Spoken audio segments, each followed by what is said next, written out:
Hey, okay, I'm going to be doing a sort of easy one today, and don't switch off because you think, well, that's a bit boring, because, you know, I'm going to chuck in lots of small things, ideas that I have, like threading the sewing machine with 2 threads and everything. So to do all these little things that I wanted just to go through, I am going to upcycle one of these little books. Now this one has been in the sun and the label has actually sort of melted in to the fabric, to the PVC covering. So it's kind of ruined, hasn't had anything written in it, it's just been left in the sun and the label has sort of gone through, so I'm going to upcycle it. Okay, what I'm doing, very sharp knife, is I am peeling, oh that's not a nice noise, the glue off of this hard cover. Now if I can save this, I want to save this, because it will make such a better looking finish than if I got another sheet of paper and then glued that in. So yeah, I know, sharp knife, preferably a craft knife, or this is a paring knife from the kitchen, which is another reason to do this video today, because I really need my paring knife back in the kitchen. Okay, that's all I've done. I've taken the rim off. Yeah, that's all I'm going to do with the book for now. I'm going to cover it with a piece of cotton, and all the design is a circle. But there's going to be a couple of other little things in there. So what I have here is the sewing machine set up on quite a large stitch with just black thread in the bobbin and black thread on the top. I'm going to take my thread, my brightly coloured thread, and I'm going to pull this through. Now, I love the colour of this thread, but it is quite a sort of cheap thread, so it does break quite a lot. So, you know, it's going to be more of a case of I've broken this thread than I have this doesn't work. Perhaps I should do 2 posh threads. I'll see how it goes, and I can always change it if it really doesn't work. So what you can't see is what I have done is I have the thread, the black thread, coming through to the needle hole, and I've lifted the back thread right up the back, so it's like a V, so that I can then thread my luminous thread through the needle as well. So if I was to take both threads and thread them at the same time, then what I'd probably end up with is like a twisted mess, so I don't want to do that. Now this piece of fabric is enough. It might be an idea to sort of mark the edges so that you know where you can do your stitching, where you can do your design. Okay, before I do my design, what I'm going to do is I'm going to sew 2 buttonholes on here so that I can do an elastic strap so that I can hold it open in a certain place. Now we've all seen this. Okay, and I also have a confession to make. Come on machine, you can do it. Okay. Yes, I also have a confession to make. Alright. Before I went on holiday, I started reorganising my sewing room. Then I went on holiday, and then I needed to dig out my suitcase, and then I've come back from holiday, and obviously I've been behind, so my room is an absolute mess. I'm also going to sew in a piece of ribbon, just so we've got a bookmark. Now I would recommend ribbon that's half the size of this, but who knows where that is. Okay, I'm going to switch it off and I'm going to make a dent in the sewing, and then I'll switch it back on again and we can go on to the next stage. Thank you so much. So welcome back. All I've done is I have done 2 spirals. I quite like doing spirals. I've left them on the buttonhole stitch number 1, so they're like as dense as I can get them. Obviously I'm using a very basic machine, I'm not using an embroidery machine or anything else like that. So that's that. Got both bits of thread going through there, even though this pale one is quite well, it's thin and thick actually. It hasn't really given me any trouble. So, okay. So no problem so far. I have lost my piece of blue ribbon. This is how bad I am. And I have found a piece of orange ribbon. So, I know. But they say confession is good for the soul. All I'm doing now is I'm going to put a matching buttonhole. This is for my elastic to go through. So I'm going to set it on 4 on the buttonhole size stitch, set it on 1, go up enough to thread the elastic through, so just a little bit wider than that. Now back on 3 and keeping an eye and checking that I'm stopping when I get to that line. It's simple. You just have to sometimes have courage. Okay, so just going to pull this out. Okay, now for the eagle eyes of you, I have got this balanced on the top. Bit of a pain. Now, if this is your sewing machine and you don't mind, what I have here is a knitting needle, piece of masking tape, a little bit of could I have done that any worse? Okay, and now I can place that on top there. Or, if I'm feeling ambitious and thrifty, what I have here is a bulldog clip. I'm sure you've seen them before. I got this from a stationery shop. I'm going to open that out, put that on the... I'm just going to change this round so I've got my pointy end at the top. Lovely. Does that make sense to you? Bulldog clip, and then I've got a couple of bits that I can just thread that through.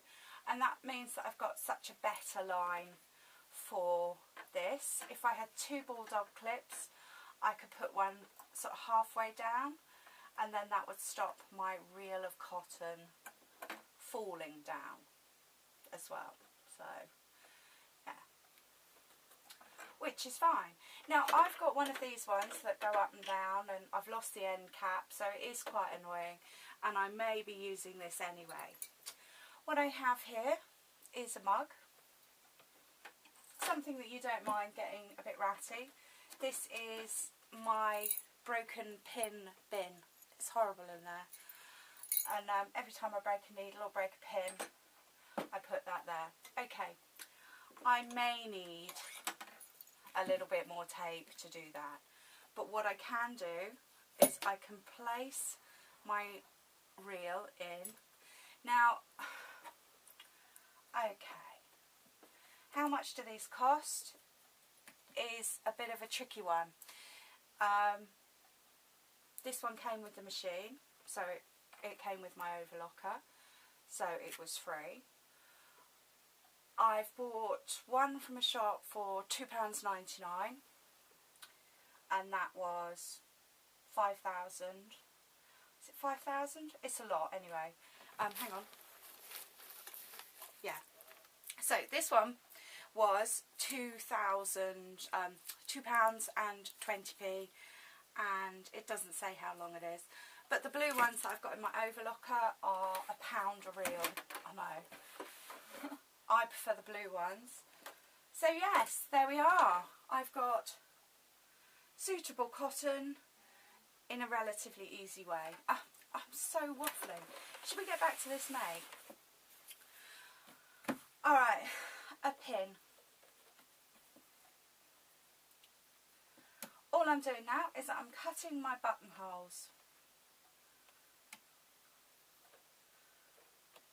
And what I'm doing is I am pinning the end of my buttonholes. I'm going to take some really sharp scissors, and you can either fold them. What I'm going to do is I'm going to do the original cut with the fold. Then I'm going to open it out, and then I'm just going to fine tune this hole.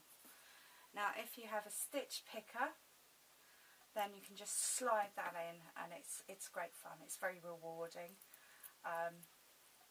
If you forget to put your pin in, then they're so sharp that you've literally left the room, so that's great. Okay, so that's my pinholes cut.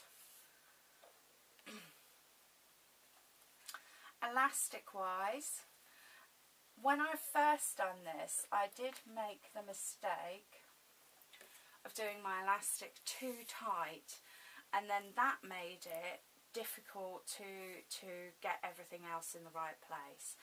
So we've got our book here, and we only need it to go round the outside of the hardcover.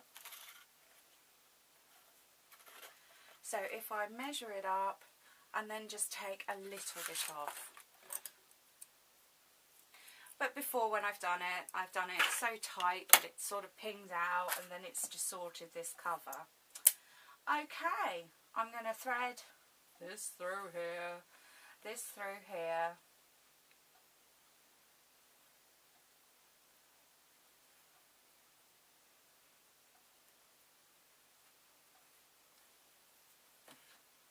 And then I'm going to sew these two ends together rather than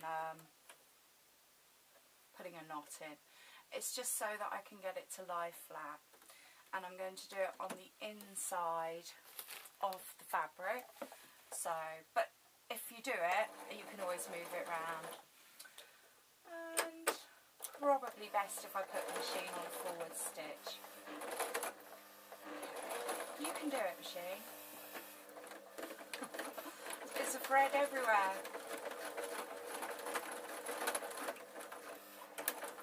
Yeah, sewing machines generally don't like sewing elastic. It kind of, the needle hits it and it bounces out of the way. So, but we're finished with the sewing machine now, so I can just unwind all that excess thread soon. So there we are, that's what we're left with. Of course I need to do my ends. I've peeled my book back, and I've managed to save this piece of cloth. So I am going to place the elastic at the front, because that's how these modern books are, and I am just going to line it up. And you can trim this edge, you know, don't think that I've roughly cut it. And now that we've got everything to size, we can trim it. So I'm going to use a fabric glue, craft glue. And what I don't want is too much that it either weeps through the cloth or weeps through the paper. And then it is a simple matter, because this is really simple, of folding this over. I'm going to snip the excess cloth off the corners, so I'm just going to trim them, and this is so I can just see what I'm doing really. I'm going to measure up where I'm going to have my spine so that I can trim up the spine, and the same on the other side. Going to trim up my spine,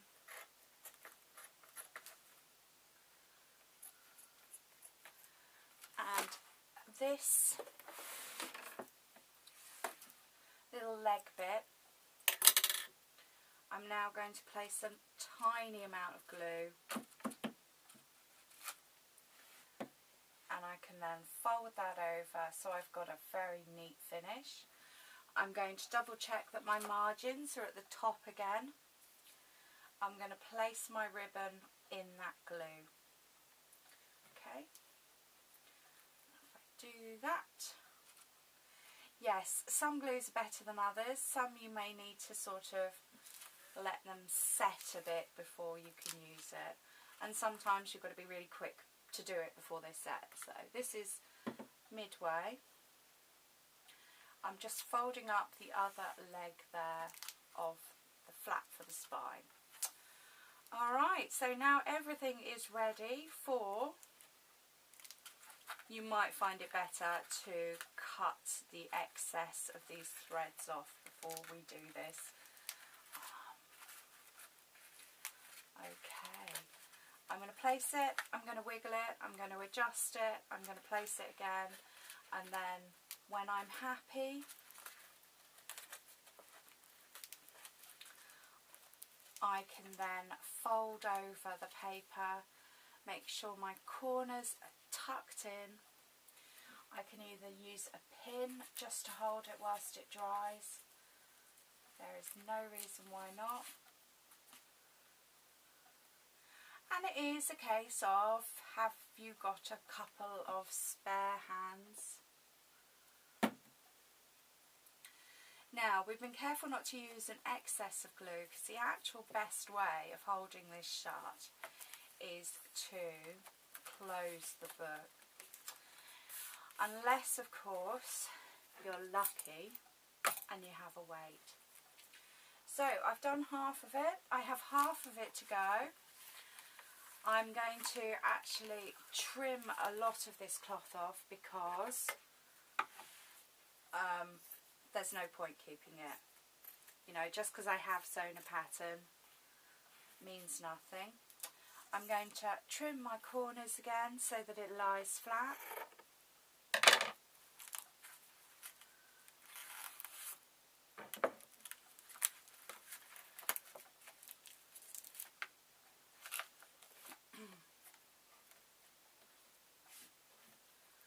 And then there again, right up into the corners, making sure the ribbon's out of the way. Fold that over, fold that over. I managed to get glue on my ribbon, so. And then when you're happy, refold over that cardboard. Now this cardboard and paper will stick better than this fabric, just because that's life, but it will stick once it's dried. It's just a matter of patience and care. Okay.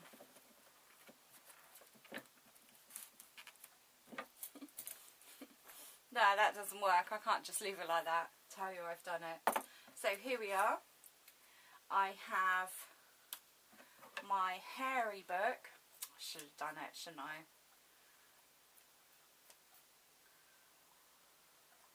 With my flashes of neon yellow.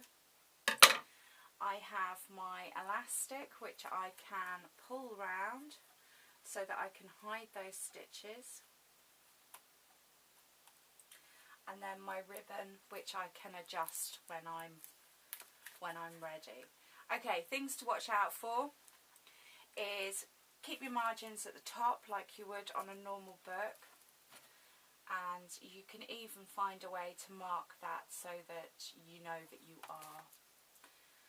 And yeah, have fun with it, really. You know, this is for you to create. I hope some of the silly things might help you, because that's what I wanted to share. Alrighty, I'm determined to get this bit of ribbon in there somewhere. No, it's not good, is it? There we go. Pick it up with a pin and push it in. That's fine. It's quite happy. No, it's not working. Okay, well, I will leave you to it and I will get to work on my ribbon and my plucking. Alright, thank you ever so much for watching.